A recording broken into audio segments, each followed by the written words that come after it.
Is the United States of America a Christian nation?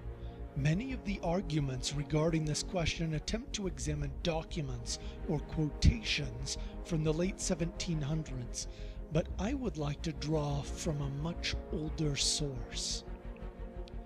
After the flood in the Old Testament in a land called Shinar, people aspired to build a great tower that they hoped would let them ascend to heaven without having to live the laws of God. The Lord confounded the languages of many of these people, rendering them unable to communicate.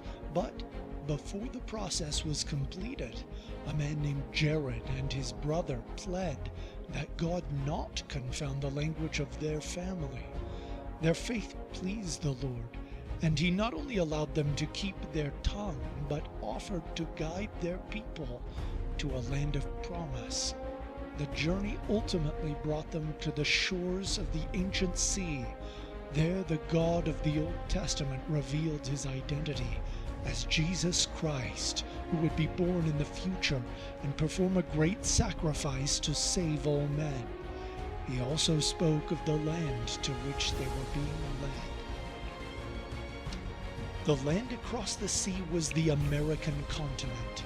Tragically, these Jaredites eventually abandoned the guidance of Christ and his prophets and destroyed themselves in a civil war that had but one survivor. Just as had been promised, they had been swept off the land. But God guided another group of people seeking refuge from the wickedness of King Zedekiah in Jerusalem to his land of promise. Among these travelers was a prophet named Nephi.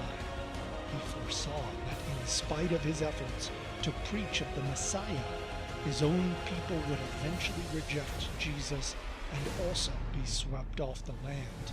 But he had hope that his efforts might be valued by those to whom Christ would lead to his promised land afterward: Christopher Columbus and other European colonists.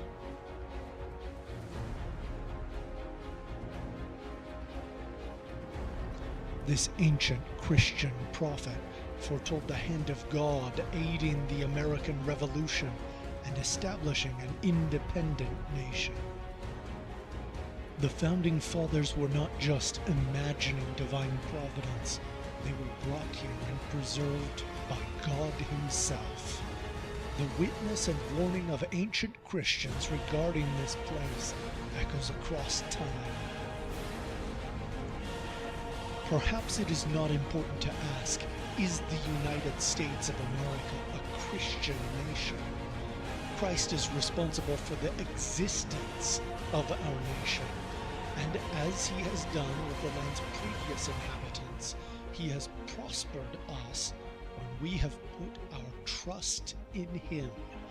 As this is his promised land, a more prudent question might be, what can we do to make the United States of America a more Christian nation?